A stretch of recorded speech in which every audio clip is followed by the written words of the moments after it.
The message came from the support team. Why are customers seeing the old pricing page? At first, that sounded impossible. The pricing update had been deployed 2 hours earlier. We had verified the change in staging, then rolled it to production through the usual pipeline. The new page showed updated plans, corrected numbers, and a new checkout flow. Everything looked correct. Yet screenshots started appearing in Slack. Some users were seeing the new page, others were seeing the old one. A few were even seeing a broken hybrid version where the layout was new, but the numbers were still wrong. Meanwhile, our dashboards were perfectly green. No elevated error rates, no latency spikes, no deployment failures. From the platform's perspective, everything looked healthy. But the product team was already escalating. Customers were seeing inconsistent pricing on the website. Environment context. Our platform ran on AWS. The main application lived in a Kubernetes cluster running on EKS. Around 150 pods handled the API, billing services, authentication, and web front-end rendering. Traffic averaged roughly 5,000 requests per second. Static web assets were stored in S3 and served through a CDN using CloudFront.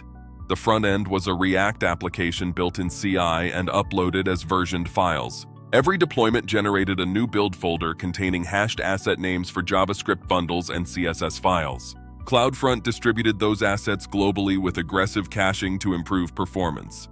The API services connected to a PostgreSQL database on Amazon RDS. CI pipelines were triggered through GitHub Actions, which built container images, compiled the front-end assets, and uploaded them to S3. Monitoring relied on Prometheus and Grafana for infrastructure metrics, and Datadog for application telemetry. Generally, the CDN layer worked flawlessly. Initial symptoms. Users were reporting inconsistent behavior. Some saw the new pricing plans, while others saw outdated values from the previous version. Even worse, some reported that clicking certain buttons caused JavaScript errors that prevented checkout entirely.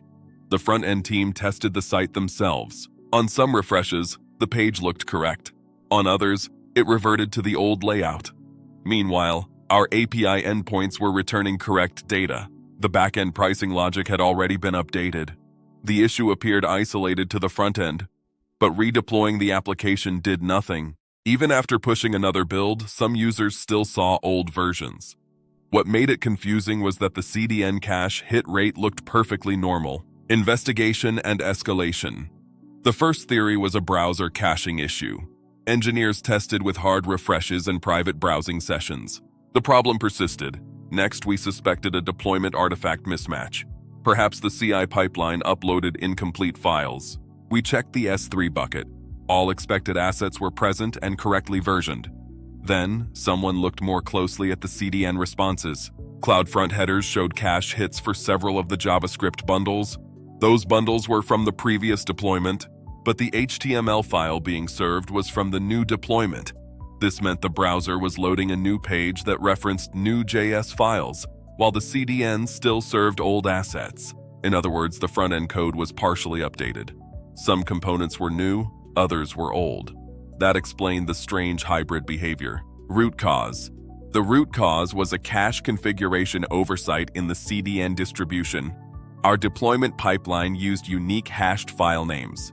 To prevent conflicts, assets had hashes, but the main index.html file was always named the same. During deployment, the pipeline uploaded index.html first. Because CloudFront cached index.html aggressively, some edge locations served the new HTML immediately, before the new bundles had propagated. Edge caches still held the previous version of those assets. Users received a new HTML page pointing to file names that didn't exist at their edge location yet. CloudFront fell back to cached versions of older bundles with similar names. That mismatch caused inconsistent behavior depending on which node handled the request. Mitigation and recovery. The first step was forcing a CDN cache invalidation. We issued an invalidation request for index.html and the affected paths. Within a few minutes, CloudFront began fetching the latest versions from the origin. At the same time, we redeployed the assets to ensure availability. We temporarily reduced the cache TTL for index.html to prevent future propagation issues. After the invalidation, we tested from multiple geographic regions. Every request now returned the correct combination of HTML and JavaScript. User reports stopped almost immediately. Total impact lasted 35 minutes. Post-mortem reflection: what actually failed was our deployment ordering combined with CDN caching behavior. We created a window of mixed versions. Detection was difficult because infrastructure metrics showed no failure. The system was technically healthy, but it was serving inconsistent versions. From an organizational perspective, the deployment pipeline assumed that asset propagation across CDN nodes happened instantly, which was not always true. Engineering lessons: front-end deployments behind a CDN should upload versioned assets before updating the HTML entry point that references them. Cache invalidation strategies should be built directly into deployment pipelines rather than executed manually during incidents. Critical files like index.html should have shorter cache lifetimes than static bundles. This ensures faster updates for the main entry point. Monitoring should include synthetic tests that verify application consistency from multiple geographic regions simultaneously.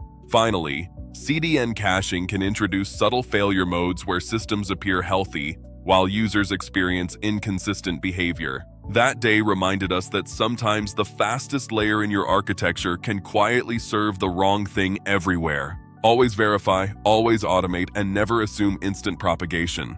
End of post-mortem report.